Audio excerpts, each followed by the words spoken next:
Playbook for Performance, the official podcast of Shauna Corden, the Joan of Arc for corporate healing and performance. Join the quest to make work fun again by preparing leadership for engaging workplaces. And now, your host.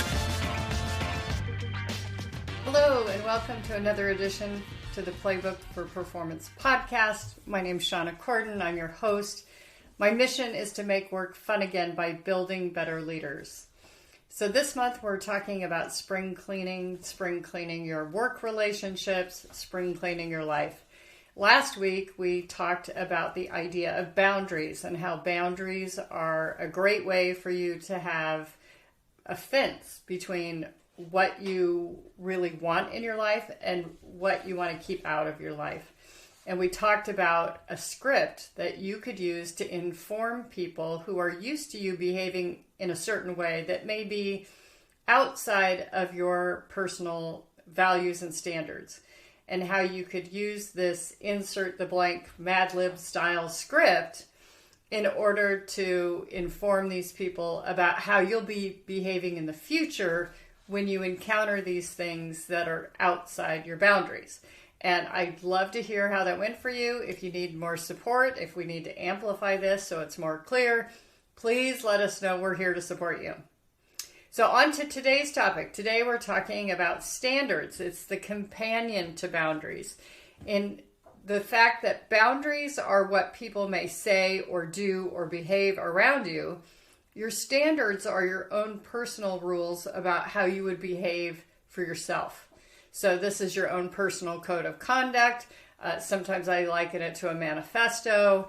It's this whole idea of this is how I see the world, this is how I operate, this is how I want to conduct myself. So one of the stories I wanted to share when it comes to this whole idea of your own personal standards is this idea of what high standards are and what settling is. So Megyn Kelly wrote a book 3, 4, 5 years ago called Settling for More.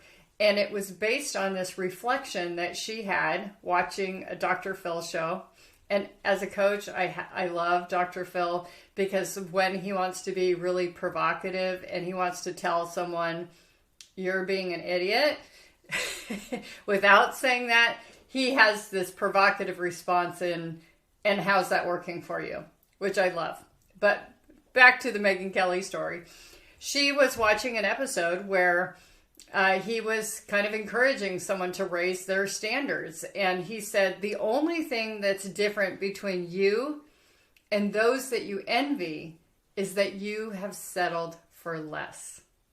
So the only thing different between you and those that you envy, you have settled for less. And so the title of her book was Settling for More. She wanted to make sure that she was upgrading her personal standards and expectations of what she would tolerate in her life, but also how she was going to operate as a person. I have taught this lesson umpteen times. Like 30,000 people I have taught these personal foundations classes. I think they're so important for how we operate as humans. I think it is like the basic instructions that we all should have before we leave high school. But unfortunately, I'm teaching this at the corporate level where people have spent a lot of their time in life already, but they never really mastered these skills. And so if I can be of assistance to your team, to your family, to help teach these personal standards, your church group, anything like that, let me know. It's 20 lessons, but this is just one of them. So when we come back to this idea about measuring your satisfaction in life, what you're settling for, we don't want to look at just like it's okay. We want to look at how does it compare to your potential. And I personally have made this mistake. This is something that I am working on in terms of don't just settle for like the quick and easy way to do something. Think about what you're really capable of and then shoot for that highest level.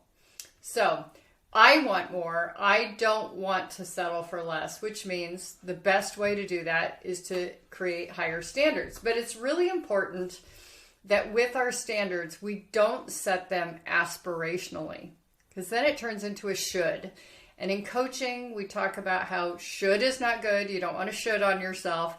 That's a suggestion that the value comes from somewhere else, a societal expectation, a parental expectation, perhaps a management expectation, but it's not something really important to you. And we want to make sure that everything you pursue is coming from the heart. It's truly you. It's not egocentric. It's not a quid pro quo that you're doing this in order to get something else, etc. So we really want to make sure that all of your standards that you set for yourself are truly intrinsically motivated. So here are some examples of just basic standards. And I would call these low, personally. Don't kick the dog. Be helpful when asked. Pay your bills on time. Okay? Low standards. Medium standards. Be courteous. Say please. Say thank you. Don't give rude gestures to other drivers on the highway. Tell the truth. Okay? Even when it's painful. Be positive.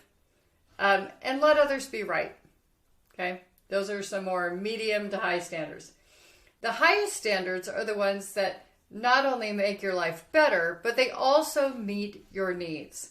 So this could be things like daily meditation, eating well, eating real food, exercising regularly, doing things for others without being asked because you see that they need to be done, things like that. Those are all examples. Now, again, think about the personality assessments that are out there. Myers-Briggs, DISC, etc. Those sorts of assessments will ask the same question over and over again in different criteria, different situations, different settings to see if you will answer consistently, because they don't want you to answer the questions aspirationally, because then you can never follow through with how you think you're supposed to behave. And that's probably one of the biggest complaints I have as a leadership coach, is because when I'm coaching folks and they tell me, oh, I just read the latest leadership book by so-and-so, and I'm doing their 10 steps. If they read a book a month, let's say, a book a quarter, and they keep revising what that standard is for leadership. Now, I'm not against tools, tips, tricks. I think they're awesome. But I want you to lead authentically, something that's natural to you, something that's already in line with your values. Because otherwise, what happens is when you're under stress, you fold, right? You can't keep up with all of that, and you're going to revert to your most basic level. And so for a lot of people, it might be I ask. When I'm under stress, I get into driver mode and I tell. Well, people don't know how to respond to that situation because it's unpredictable. And so instead, we really want to lead from that place where it's natural, it's authentic, you don't have to think about it, it's your default mode. Same thing with standards. We don't want to name something as a standard until it's something that we're already doing. We don't want it to be aspirational. Now, you can raise your standards. Like one of the exercises that I regularly ask my clients to do is take a look around. What do you admire about other people's lives? So in the Dr. Phil case, what have you settled for less for? What are some of the habits and behaviors that would suggest that would be in alignment with you? And can you start experimenting? Can you practice this a little bit? So maybe you're not a meditator today. Meditate 1 minute every morning before you get out of bed. You can increase that as you go. But again, we don't want to go from 0 to 100. We don't want to go from couch potato to marathon runner. We really want to get to a point where we have such a strong foundational base that it gets to the point where it feels weird not to meditate for that 1 minute every morning. And then you can say, I'm a meditator. Okay? So experiment, look around. A personal example for me is I have a sister-in-law whom I adore. And one of the things that I really admire about her home is that everything is very intentionally put in its place. So it's not random clutter that makes her happy. She has selected every piece because it looks great there, it's functional there, it's beautiful, and it brings them joy. If it doesn't do those things, it doesn't have a place in their home. So that's one of the things that I really admired, because frankly, with 2 kids at home and everything else, I was guilty of, here's a landing horizontal spot. This can sit here for a while. And then after a while, it just sort of blends into the background. You don't even notice that your jacket has been sitting on the back of that chair for 3 weeks. So that was an example of one of those things that I was able to aspire to. It helped when my kids moved out of the house. I love you, Cassandra and Sophie. So, what's the behavior that you're really looking to change and still be you? Again, raising those standards so you're settling for more. What can you change and have it still be you? And one of the things that I think is probably the easiest, most rewarding example is to put people ahead of results. So checking in with people. How are they feeling? How are they doing? How can you support them? What would make this easier for them, etc. Because then you've got enough momentum and power with 2 people going towards this goal than just 1. So that's a great example. It will fulfill that. So I'm going to invite you, just like we did last week, to Mad Lib style. Again, if you didn't hear the podcast last week and you're not in the United States, Mad Libs is a game that children would often play, where it was a template that told a story, but the audience doesn't know the story, but you simply ask them for verbs, nouns, etc., and you fill it in. And then after it's all filled in, then you read the story aloud to the group, and usually they have submitted ridiculous words for the context of the story, and everybody has giggles. It's a great amount of fun. So Mad Lib style, we're going to offer some sentences here. You get to insert your word that helps you understand what your personal standards are. So I am someone who blank. I am someone who lives blank. I am someone who cares deeply about blank. I fuel my body with blank. And after you've done enough of these things, feel free to expand this into lots of areas. This becomes what I call a little manifesto for yourself. So when I teach professional foundations, this is one of the final assignments for my class.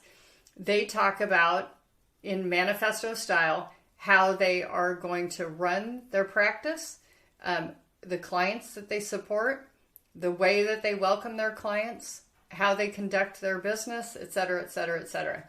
So it's super rewarding to just have everybody catalog how they operate on a piece of paper, and it often turns into a piece of marketing material for them and a way for their clients to get to know them better.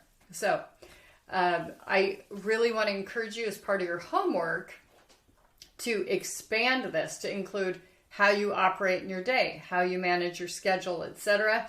And if you're really robust about this, you can pursue it ISO 9000 style, where it talks about even the order in which you do these activities that we're talking about.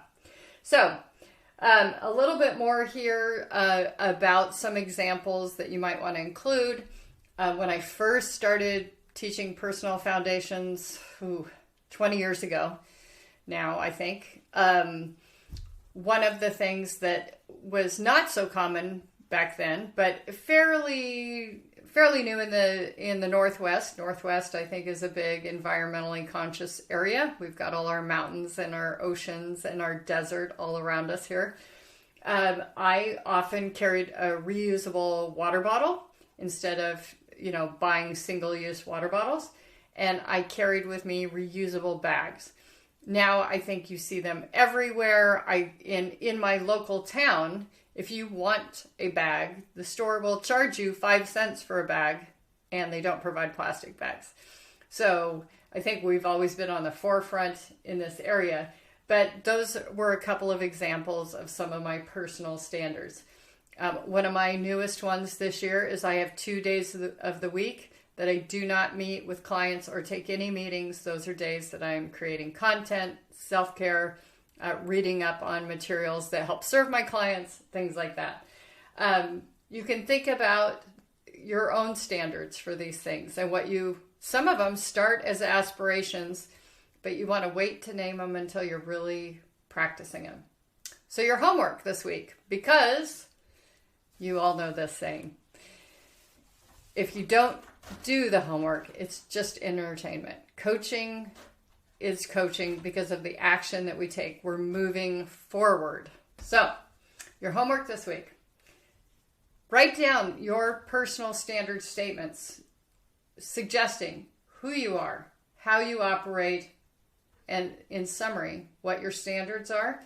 If you want the gold star, if you want the A+ circled in red ink, include how you operate in your day, how you schedule your time, because our time is our most valuable commodity, and we all get the same amount.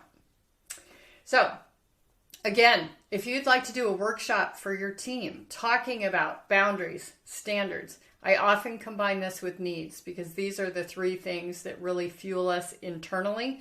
This is what we call the who in coaching.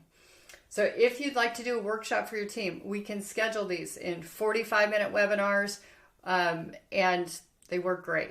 It's usually 45 minutes of instruction, workshop style, then 15 minutes Q&A, super rewarding. These are the kinds of workshops that really up employee engagement. And regularly when we survey people after these webinars, what I hear is, I feel like my manager cares about me as a person because they've invested company money, company time in improving me as a human. So I can't recommend these enough for all of you leaders to do it for yourselves, to do it for your team. If you'd like to do a workshop, email me, Shauna@ShaunaCorden.com. You can check out the website as well. So a reminder, we're still doing our survey to inform the new book. If you haven't heard about the book is Reunited, Overcoming Our Polarized Society, talking about how in the last few years, most people name it before the 2016 U.S. election, people became more and more polarized in their opinions. And what used to be, let's agree to disagree on this topic, is I've cut you off, you're dead to me, you're no longer my friend, and I can't do business with you anymore. And people are regretful about this. They are sad that these relationships are no longer in their life, but they don't know how to come back together again. So, Reunited. Survey is down in the show notes. Please complete our survey, forward it to your friends. We really need this data. In the meantime, take good care. I'll talk to you all next week.